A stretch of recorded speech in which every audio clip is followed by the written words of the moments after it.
Goldman Sachs, one of the largest financial institutions in the world, has been quietly and secretly buying XRP ETF exposure.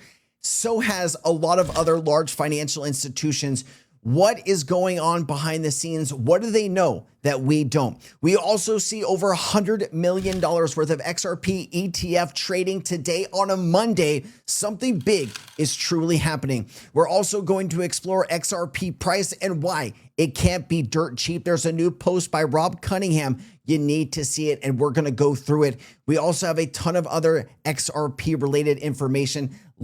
Let's just have a little fun here, guys, because truly it is great to see XRP price going from $1 to $1.70. And I think this is going to continue. Institutional buyers are showing up and they understand that now is the time to secure their XRP bag before it is too late. Goldman has been secretly and quietly acquiring XRP right now, sitting on about 86.5 million. And their position is not a light one. Bitwise, 25.76 million. Franklin Templeton, 25 million. Canary Capital XRP ETF, 19.49 million. 21 shares XRP ETF, 8.21 million. And of course, Grayscale, 7.65 million. You add it all up, and we are about $86 million across these 5 different XRP ETFs. And I wanted to take a look at this. Goldman reported 86.5 million in XRP ETF shares matters because it is a highly visible, regulated Wall Street signal that XRP exposure is becoming an institutional product category, not merely a retail trading asset. But it is also important to frame this correctly. A Form 13F shows reportable ETF securities held with investment direction as the quarter end. It does not prove Goldman itself has made a permanent directional XRP moon bet. Goldman Sachs and a lot of these large institutions are always pre-positioning in and out of the market. They'll go in 100 million and then they'll exit depending on what they are seeing. Their job is to make their clients money. And this is one of the ways they feel that they can do that. So it's not saying that they're going to hold this bag forever. I'd imagine they will be trading it as the market changes, but just so you know, it's not forever. All right. And Goldman isn't the only bank. Like I said, I did a video on this last week and a lot of you really liked the information. Let me just go through some of these banks. All right. I showed you, I brought the receipts, right? Bank of America, 13,260 shares. Wells Fargo has about 9.18 million worth of XRP ETFs. JP Morgan Chase, they dipped their pinky toe in. It really isn't too much to talk about. 181 shares. Not really understanding what the position is about. Maybe they just wanted to see if it would work when they hit the buy button, but this is a very, very minuscule number. But hey, it does say JP Morgan Chase has some XRP ETFs, which is very important. Now, one of the largest banks in Italy, the largest bank in Italy, Intesa Sanpaolo, has 712,000 shares of Grayscale XRP Trust, which is a very big deal. We know that banks all across Europe are going to rely on Ripple technology, on XRP technology, on RLUSD, and they want to take a ride with the rest of us. They understand that the crypto market was in a bear market blues, right? Where nobody wanted to trade it. Everybody was fearful. That is the best time to jump in. And now they are up significantly on their holdings. You also have institutions like Centura Investment Advisors. They have about 256 billion assets under management, and they have several thousand shares of Bitwise XRP ETF and Franklin XRP ETF. Millennium Management, they have about, they manage 87 billion. That is a lot of money. And then of course, look at the shares here, almost 500,000 Bitwise shares, 700,000 Canary shares, 88,000 Franklin Templeton, and 45,000 Grayscale. That's a lot, about $16.2 million worth of XRP ETFs. You have Merrick's Group. They have about 375,000 Bitwise XRP ETFs. Wolverine Asset Management. You know, I always think of the Marvel, you know. Anyways, Jane Street. Jane Street, you know, there's a lot of information about Jane Street. Let's just say over the last few months, a lot of people believe Jane Street is one of the big players in the space, and maybe some market manipulation is happening. Obviously, we don't have too much details on that, but it is good to see that they have over 1 million shares of XRP ETFs across several different platforms here. I'd like to better understand what Jane Street plans to do with that XRP ETF. But anyways, just so you know, they are a big player and they are in XRP. You also have a Kaleidoscope Capital LP, 211,000 Bitwise shares, 98,000 of Franklin Templeton, and 26,000 Canary shares. FSA Advisors, as you can see here, they have about 212,000. This is just some of the financial institutions, guys. You also have the National Bank of Canada. You have Morgan Stanley. You have the Bank of Montreal, Gallagher Capital Management, Main Street Group, Brookstone Capital Management, Sanctuary Advisors, Elevated Capital. Some of these you've never even heard of, but what it shows you is there is a concerted effort across the entire financial sphere here to acquire crypto assets, especially XRP. And I think this is only going to grow louder as more regulation sets in globally, as well as more financial institutions feel comfortable. And remember, it's the customers usually at these financial institutions asking or wanting to acquire these assets, and of course, to hold it at some of the banks that they feel most trusted. And of course, we do look at the market heating up, and it is heating up at that. This morning, we had about 54 million, just about an hour or two in. Then it became 82 million, and now it's over 107 million as I'm recording this. Right now, it's about 4 o'clock, maybe give or take about 4 o'clock in the afternoon, Eastern Standard Times, coming up on my 11 o'clock here in Hawaii. It's coming up at 5 o'clock, so the day's almost over. My bad. It's a long day. I've had a headache. Let's just continue. So Rob Cunningham did put this out. Forget XRP for a moment. Forget crypto. Let's talk plumbing. I thought this was a great post. Listen closely. The global financial system moves enormous amounts of value every day. Banks, corporations, governments, and investors constantly exchange dollars, securities, and collateral and obligations. Imagine replacing the plumbing with a system where RLUSD carries US dollar value, and XRP is sometimes used as the bridge asset connecting different pools of value. Here is the key idea. The price of the bridge determines how much weight the bridge can carry. That is a brilliant sentence right there. Suppose XRP was worth $1. Moving 1 billion through XRP would require the exposure equivalent to 1 billion XRP if the entire transaction had to be represented simultaneously by XRP. If XRP is at $1 and you're moving 1 billion, you might need 1 billion XRP to move that, which is unrealistic using 1% of the entire supply. At $100, that same 1 billion represents 10 million XRP, much more manageable. At 10,000, only 100,000 XRP would be needed. At 50,000, only 20,000 XRP would be needed. So as XRP price rises, each individual XRP represents more economic value, meaning fewer units are required to intermediate a given dollar value amount.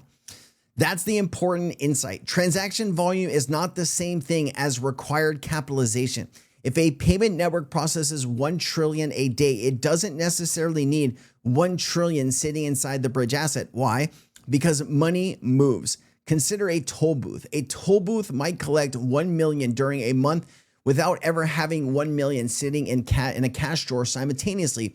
Digital asset settlement takes that principle much further because capital can potentially be recycled seconds or minutes later. That's called velocity.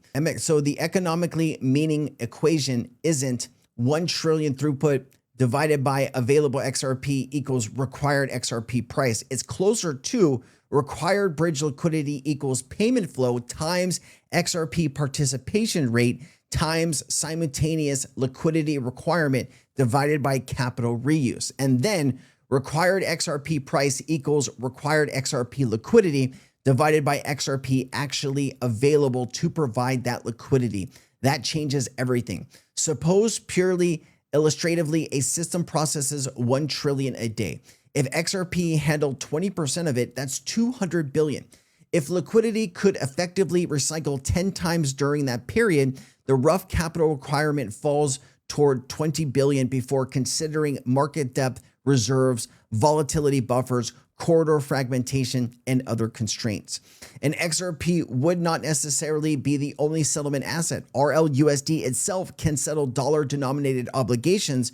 Other stablecoins, deposits, tokenized money, and fiat rails can coexist.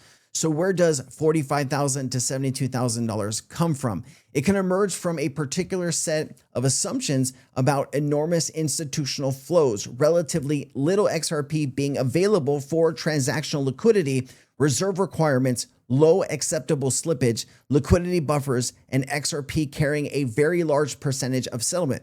A bridge asset intended to intermediate extremely large amounts of institutional value benefits enormously from having deep liquidity and substantial value density. Think of moving 10 billion. A $1 bridge asset needs an enormous quantity of units and an extraordinary order book depth. A 10,000 bridge asset requires dramatically fewer units. A $50,000 bridge asset requires fewer still. But unit price alone doesn't create liquidity. What matters is the dollar depth available around the execution price. A $50,000 asset with a thin order book could actually be worse for a $10 billion transaction than a $100 asset surrounded by extraordinary deep markets. That's the distinction an average American needs to understand. Price is the number on the bridge. Liquidity is how strong the bridge actually is. Velocity is how many trucks can cross it repeatedly.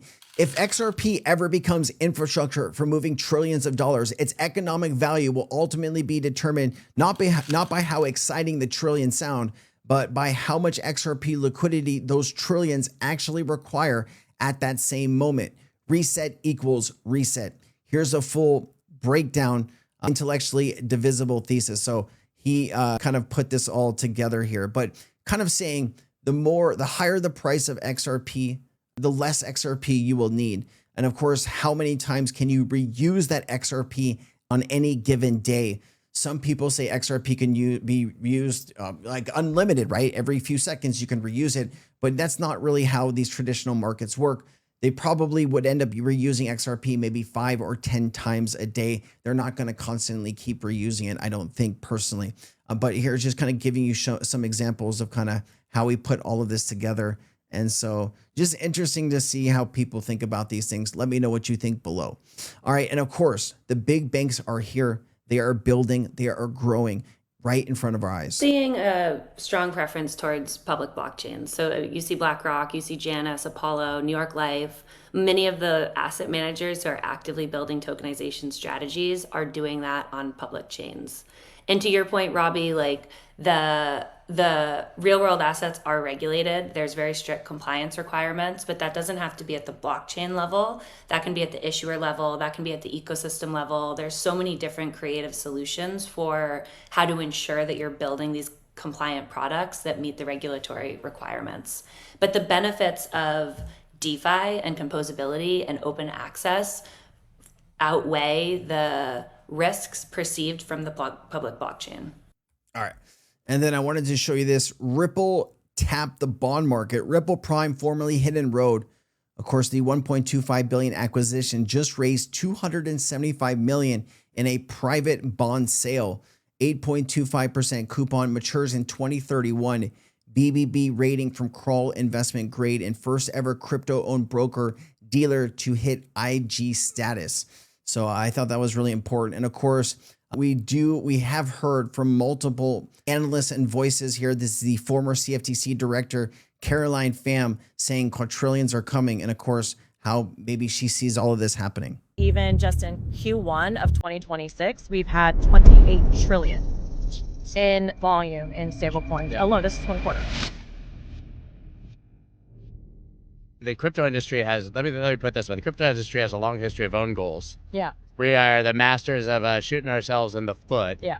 There's two things that I feel like the industry would really help themselves a lot if they maybe recalibrated or reframed the narrative. This idea that DeFi is incompatible with KYC and AML is just a fallacy. Right. I think it would be better if instead of saying, oh, we're going to disrupt this, we're going to blow everything up and create a whole brand new financial system. Banking and markets have been around for like hundreds, thousands of years. We're not really going to blow everything up and start all over again. So if we actually just looked at this as modernization, why is this so different from going from paper to computers to now blockchain, which is really just decentralized computing anyway? I came out on like January 2nd or January 3rd, and I said 2026 is going to be the year of institutional adoption. It's like, Caroline, why are you saying that? Because I've been working on it since 2018. Actually, it's interesting. It's almost like the industry has 2.5 years to become too big to fail.